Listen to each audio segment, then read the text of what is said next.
From the Weather NorCal Command Center, this is your afternoon update. You want to go where to buy a new refrigerator? Steve's A to Z Appliance in Cottonwood? In Cottonwood? Just a 10-minute drive. And they'll save us money. New and used, honest, reliable, factory-trained repair service and parts, and they'll save us money. And dispose of this thing? We gotta make the short drive to Steve's A to Z. Thanks, son. Steve's A to Z Appliance, front and main streets in Cottonwood. Drive a little, save a lot. Hello everyone, welcome to Weather NorCal. Thank you so much for joining us. I'm Chief Meteorologist Mike Kruger. We're going to go ahead and start with a picture taken this morning from John out at Montgomery Creek at 2,500 feet. Look at that.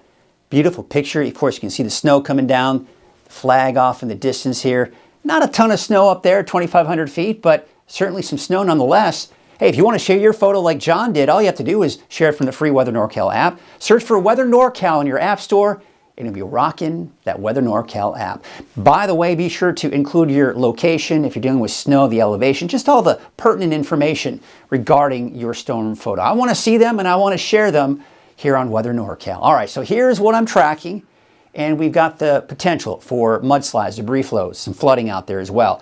We still got a lot more rain in the forecast, so we're going to get a very saturated ground. We're going to start to see rises in those creeks and streams and rivers and the potential for those mudslides and debris flows. Low snow levels leading to chain requirements on the mountain highways. We've already seen it. We're seeing it here this afternoon. We'll see it for the rest of the day, probably even going into tonight as well. Gusty winds potentially leading to more power outages. That's right. We did see some power outages this morning.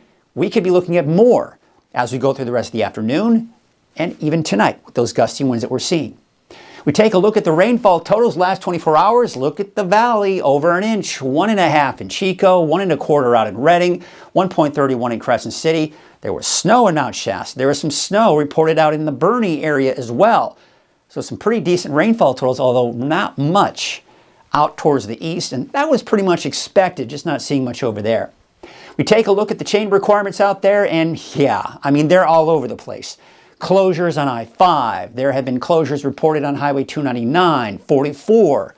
But bottom line, we have chain requirements all over the place. This is one of those days that if you don't need to travel, especially if you're traveling in the mountains, stay home. Just a good idea to do that, because I don't think you're going to want to be out there dealing with all of that. So that's what we're looking at right now. Of course, that's as of about 11:30. You can always go to QuickMap.ca, and we'll go back up to that. Let's take a look at that here.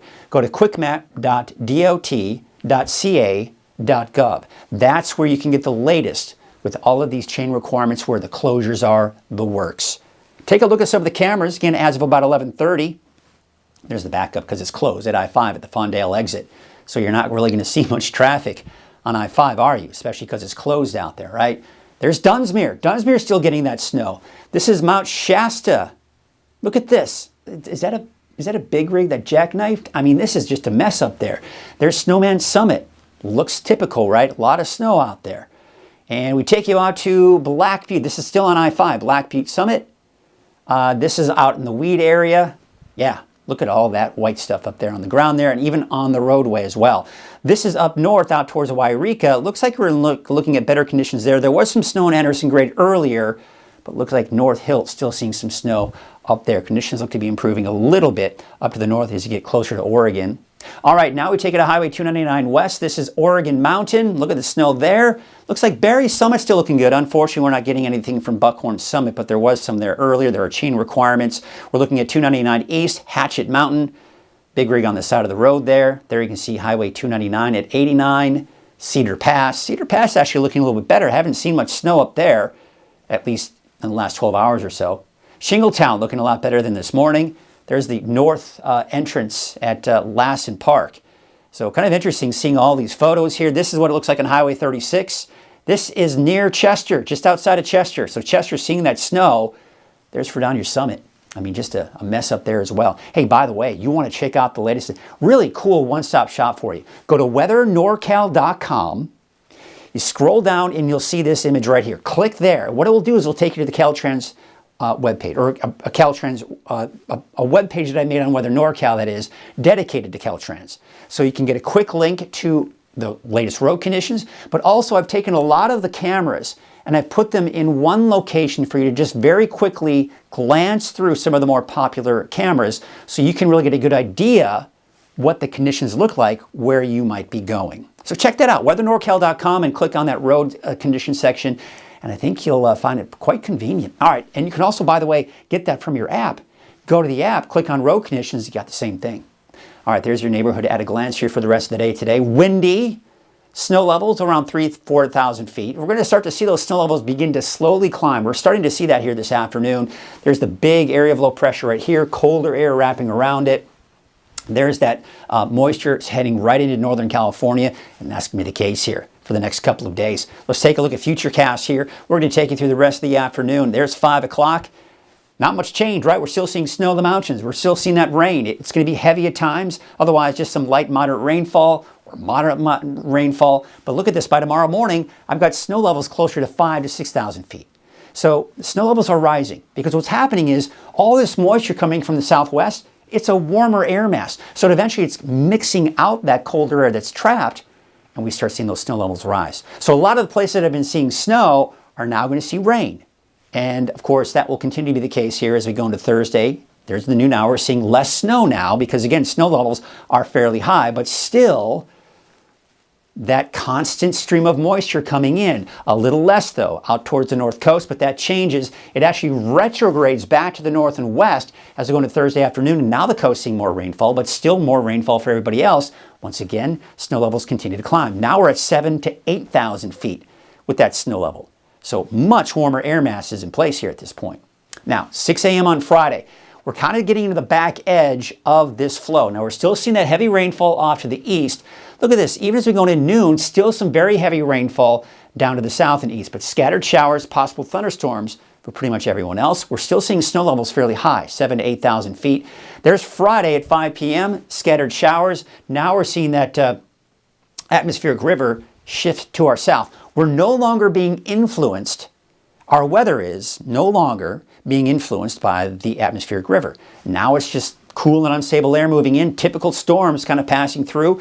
We could see some thunderstorms even for Friday night for the valley, maybe even for the coast as well. Snow levels still very high.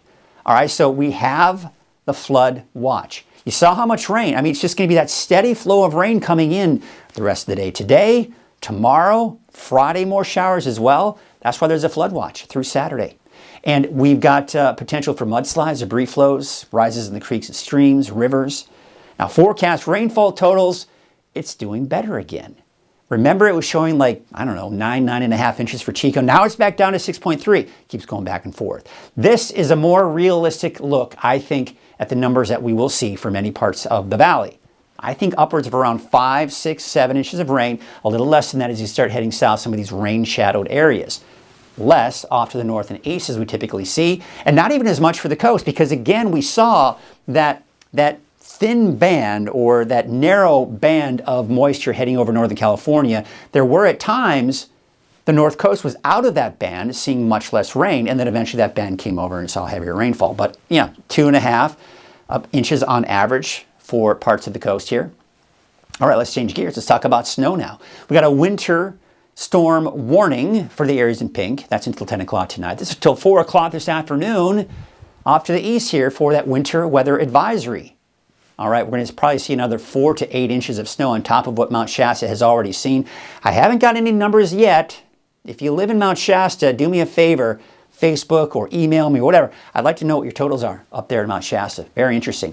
But 4 to 8 inches of additional snow on top of what we've already seen here, possibly out towards the Chester area, and maybe even more on top of that. But you see what's happening now as we go into Thursday, as we go into Friday? Look at this. We're not seeing any more rain, snowfall accumulation. Why is that? Because again, I was talking about the snow levels really rising. So now we've got that rain on top of that snow. And this is why it's a bit of a bummer because all the snow that we're seeing at the Shasta Ski Park is going to turn over to rain. And a lot of that snow is going to melt. Now, as a result, because of that, because we had the low snow levels initially, bunch of snow, then rain on top of that fresh snow, there's an avalanche warning until noon on Thursday. So that heavy initial snow along with rising snow levels and eventually rain on snow will create high avalanche danger. something to think about. So if you're a backcountry enthusiast, you may want to hold off going out to the backcountry the next couple of days. So there again, there's that moisture coming on in. Thursday, same situation. This coming into Friday, and then you see how it shifts to the south. So there's Friday. Here is that atmospheric river. It's shifting down to the south, and now we just got good old-fashioned disturbances passing through Northern California. There's Saturday. There's a look at the next system coming in on Sunday. And I tell you what, if you watched this morning, this model was showing rain, a lot more rain, on Monday, Tuesday, Wednesday of next week, even Thursday of next week, which is Thanksgiving. Now this model's backing up and saying, nope, it's not going to rain Wednesday, Thursday. So I'm seeing a lot of back and forth with this particular model. So there is not a lot of confidence in the forecast for next week. But you know what? I know next week is a big week because it's Thanksgiving, but we got to get through this week first, and then we'll start worrying about next week, right? Take a look at the rainfall estimates here through next Tuesday. 4 to 5 to even 7 inches on top of what we've already seen here. And of course, we're seeing that less amounts off to the north and east. So again, the pattern that I've been telling you about the last several days, there's that atmospheric river aimed right at Northern California, that column of, that narrow column of moisture aimed right at Northern California. There's Thursday. You see how this all shifts to the south, but it keeps this. And that's why on Thursday, you saw that. You see how we didn't see as much rain for the coast. And then once this dives to the south, what it does is it causes this to do this. So then what happens? It starts filling in more rain for the coast as a result. That's for Thursday. But then by Friday, this all begins to shift to the south. It will shift even farther to the south by the time we get into Saturday. And as I mentioned, now we're just dealing with these, see the swirl right here, a swirl here, there's another one up here. These are all just rotating into Northern California, giving us more scattered showers and yeah, maybe some thunderstorms too. So we talk about the overall intensities, but really this here, atmospheric river, and the intensity goes up to maybe an AR2 or AR3 on the coast, right? So it kind of goes up and down. But these are atmospheric rivers that you're seeing, these spikes, right? Look at it drop. This means there are no more atmospheric rivers. That's why as we go into Saturday, Sunday, Monday, Tuesday, no more atmospheric rivers to contend with. Just, again, the old-fashioned rainfall. Same situation when we look at the foothills east of the valley. It's not as intense, but there's that drop. No more atmospheric rivers influencing our weather. All right, wind. Here we go. We're talking about rain, we're talking about snow, we're talking about wind now. There's a high wind warning for central Siskiyou County, northeastern Siskiyou, Modoc County, until 4 p.m. Gusts 50, 60, also possibly up to 70. We got those the wind advisory until 10 o'clock tonight for the valley. Gusts around 35 to 45 miles per hour. Now the winds, they're just going to be all over the place. I mean, you can kind of see here anywhere from 10 miles an hour to 20 to 30 to 40. All right, so here's Thursday morning, gusty winds again. Notice it's not as bad here for the coast, really, overall, although the winds may pick up here Thursday evening, and then they kind of push on through again. Looks like Friday morning, still some gusty winds, even Friday afternoon, although you'll notice overall the winds are starting to die down Friday afternoon, and that'll probably be the case again on Saturday. All right, so here's your forecast for your Wednesday. Temperatures in the upper 40s to low 50s in the valley, 30s and 40s for the higher elevations, and we're talking temperatures in the mid to even some upper 50s for some of those warmer spots along the coast. Boy, take a look at this 7-day forecast. There is a lot to unpack here, isn't there? Now, we're also noticing windy Wednesday, Thursday, Friday. Chance for thunderstorms on Friday for the valley, and then showers off and on for Saturday, Sunday, Monday, Tuesday of next week. Let's take a look at that 7-day outlook for the coast, inland, and for Trinity County. Temperatures, as you can see, are going up a little bit here. Snow levels up, then back down, maybe back up a little bit, and then back down again. Chance for showers off and on for inland and for the coast once we go into Friday through the weekend and early next week. And for Siskiyou County, Modoc County and the eastern mountains, those snow levels kind of going up and down, but a chance for precipitation any way you look at it all the way through at least Tuesday of next week. But again, still have to kind of wait for a few more forecast model runs before we really forecast anything as we go into Thanksgiving with any confidence. Well, that's your afternoon update. Thank you so much for joining us. I'll be back again at 6 o'clock this evening with the latest. Have a great afternoon. Wiggly mouth. Woggy mouth. No. Painting. Wiggy mouth. It's Woogie Moth Painting. It's Wogamoth painting, and yes, we'll paint anything.